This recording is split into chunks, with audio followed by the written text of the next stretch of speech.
Hello everyone, and thank you for clicking onto this video. My name is Caitlin, and today I want to be talking about the life of a showgirl and why it is a soulless cash grab. Thanks for clicking on this video. This will be my first video to this channel. I'm not exactly sure what type of content I want to be putting out there yet, but I know that I have quite strong opinions about this topic. I've been a fan of Taylor Swift for a really long time. The release of Folklore is really what brought me into this sort of Taylor Swift world. I attended the Eras tour. I even have a tattoo of a Taylor Swift lyric. So I think it's safe to say that I really do enjoy Taylor Swift's music, and I've been a fan for her for a while. But the release of this album really has me questioning that whole thing and whether I actually want to continue being a Taylor Swift fan and being part of this machine that it seems to be. It doesn't seem like I'm a fan of her music. It feels like I'm a fan of her capitalism, and that's just something that just doesn't sit right with me, and I want to explore that in this video. So why do people like Taylor Swift? I feel like Taylor Swift has always presented herself as an underdog. Even though she did come from a relatively wealthy family, that is sort of the image she created for herself when she first started producing and putting her music out there. People rooted for her success because she worked for it.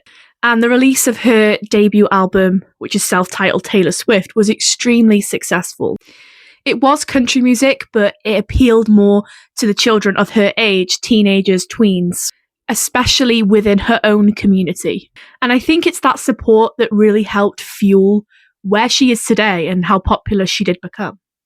She also had a really significant shift from country to pop music, which was something that for her was such a big thing and such a change in the music industry. The move to New York and the subsequent album, 1989, which did involve all of those new experiences about moving to a new state, the dream capital of America, where I think a lot of people go, a lot of creative people, writers, artists, musicians. It created this optimism for those types of people. And it kind of gave us that dream that I think a lot of us have had. It was youthful and exciting. And for Taylor, it was something completely different. And this revival of her career, if you will, has been a popular comeback for Taylor in a lot of ways. She's been able to do that with a lot of different albums. And it's felt fresh and new and exciting each time she's done it. The production of that album, the style, the content, and even her accent were all different. It became more mainstream and appealed more to the public. Simply put, 1989 was fun. And I think she was able to create this picturesque, ideal version of what success and infamy would be. And she almost had us believing that we could do that too. Taylor Swift's ability to relate to her audience has always been her biggest strength, and what I think a lot of people enjoy, not just about her music, but as her career, as someone who is a celebrity. She's sort of for the people. I want to talk about the Kim and Kanye drama as well, because I do think that that has some relevancy to her career as a whole. I think this rivalry between them, again, fueled that underdog status. It had people rooting for her, because why would they want to root for Kim and Kanye, who of course have always shrouded their careers in scandal? And obviously one of the most significant moments of this drama, and I think probably where it started, was at the MTV Music Awards in 2009, when Kanye West interrupted Taylor's acceptance speech for Best Music Video, stating very loudly that Beyoncé should have won. Taylor was only 19 years old at the time, and Kanye was 32, and she even said later that the booing that she was hearing from the audience, she actually thought was meant for her and not for Kanye. So I do understand, I think a lot of us understand and sympathize with how big of a deal that was. Somebody who is a veteran to the music industry, someone like Kanye West at the time, to come on stage and intimidate Taylor Swift like that. Again, I think it was what people liked about Taylor Swift, is that she was able to handle that situation with a lot of grace. It helped gain empathy for her and her career. And then in 2015, Kanye releases his song Famous and the music video to that, which depicted naked celebrities, including Taylor Swift, and also the lyric, "I feel like me and Taylor might still have sex why I made that famous. I'm not going to go into too much detail about this, but I did just want to mention it. Kanye West's terrible antics could be a whole other video, but I want to stay on topic for now. Again, most people thought that this was wrong and undeserving. And then there was also a whole recorded phone call that involved Kim Kardashian, where Taylor seemingly says yes to that lyric being put into the song.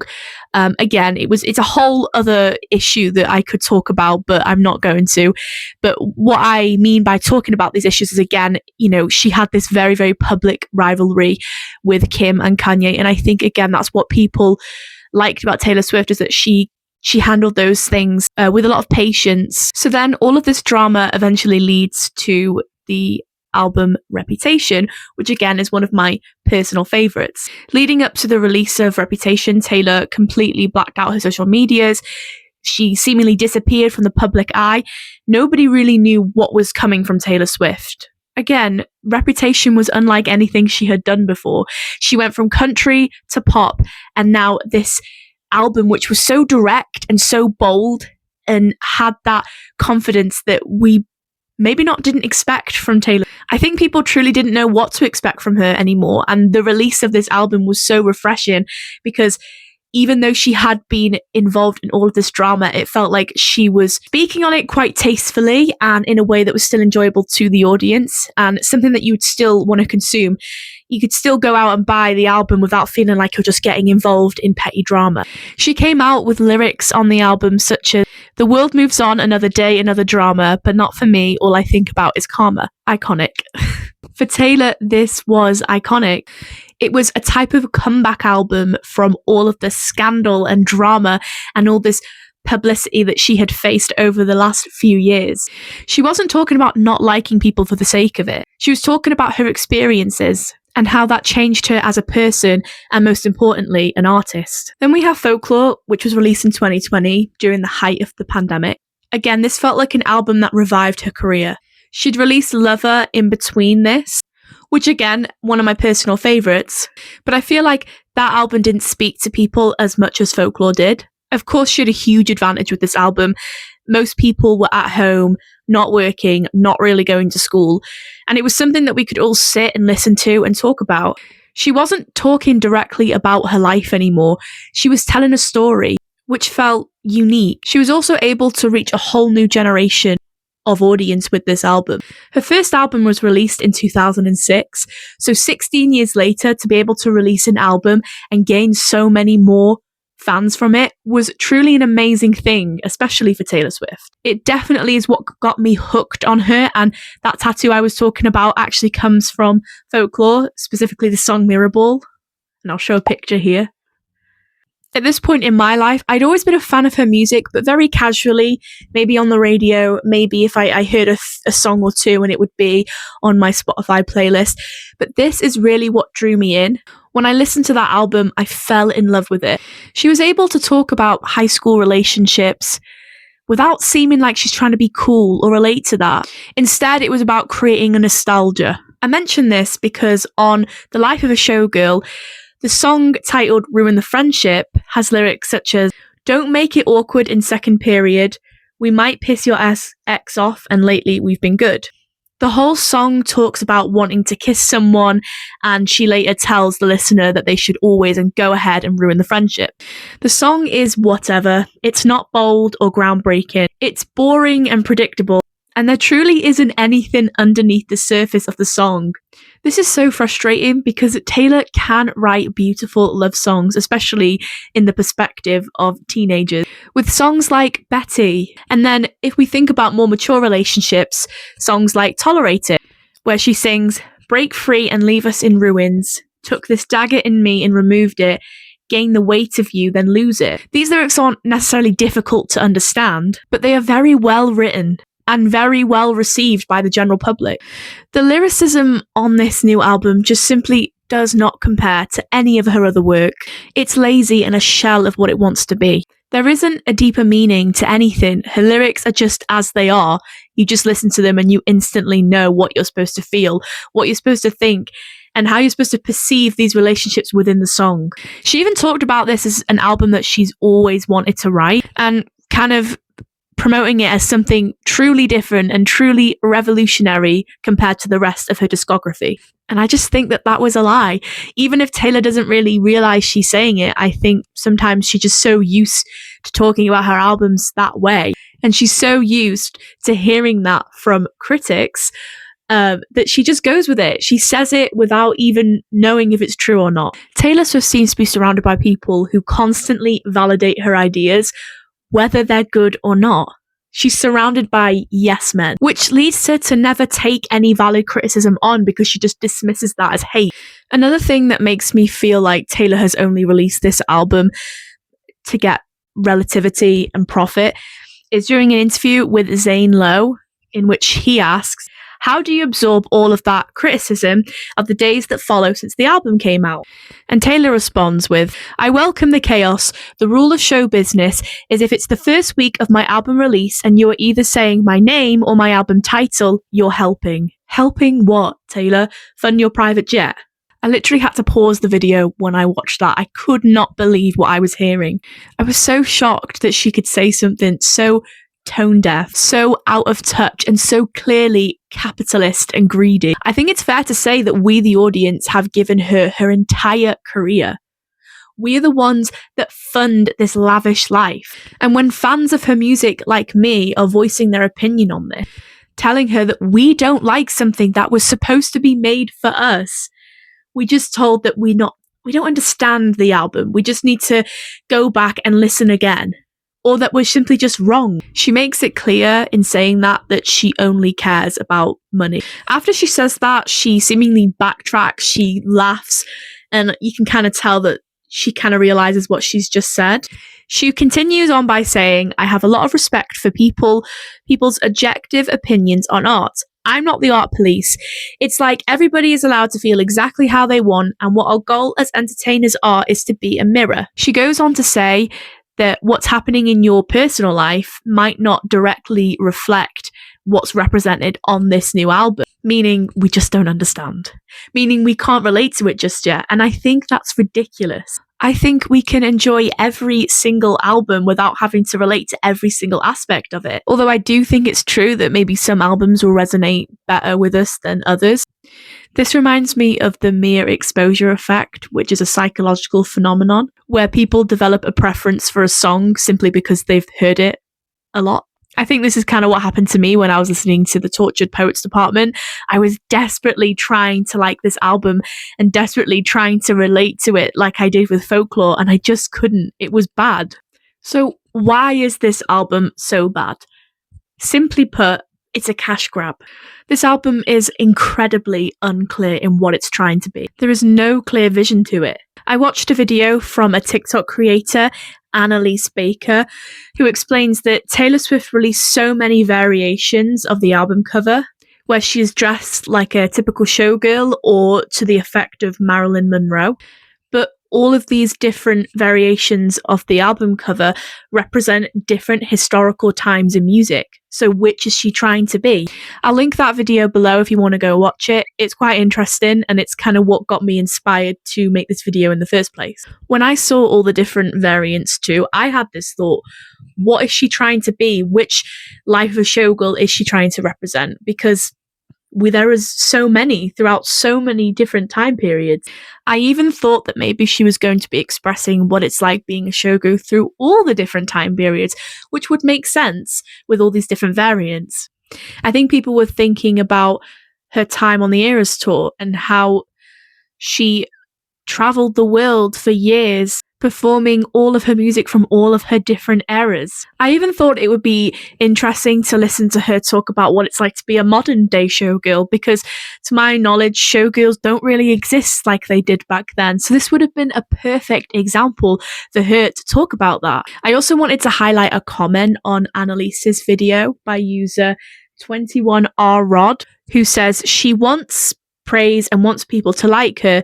It's not people who always hated her who are criticizing the album. It's diehard Swifties like me. Exactly. At this point, who is she going to listen to? If not the critics, if not her fans, what will it take for her to actually take on board what we're trying to say?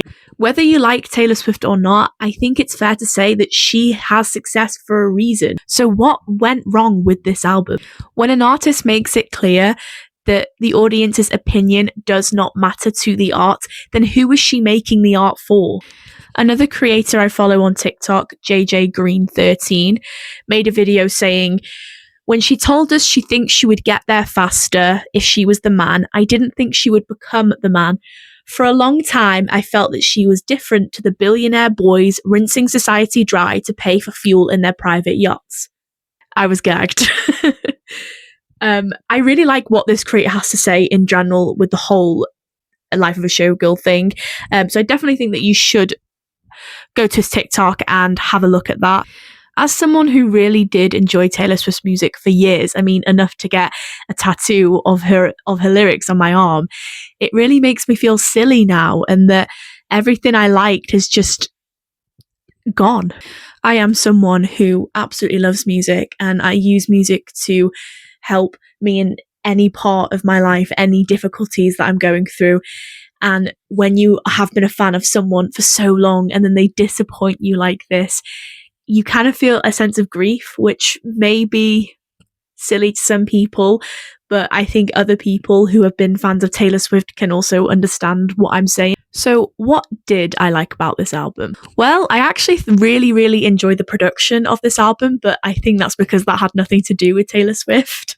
I don't think it's changing lives, but I really did enjoy the production of this album. So there are two producers on this album, Max Martin, who has produced songs like Baby One More Time by Britney Spears, Blinding Lights by The Weeknd, Teenage Dream by Katy Perry, and I Want It That Way by the Backstreet Boys. Then the second producer, Shellback, has produced songs such as So What by Pink, Out of My Head by Leona Lewis, and Smile by Avril Lavigne. So I think it's fair to say that the production on this album is quite good, and we've got producers on this album who have proven that they can make smash hits. And I truly think they did the best they were given. I mean, I just recently heard some of the voice memos that Taylor had the cheek to charge people for.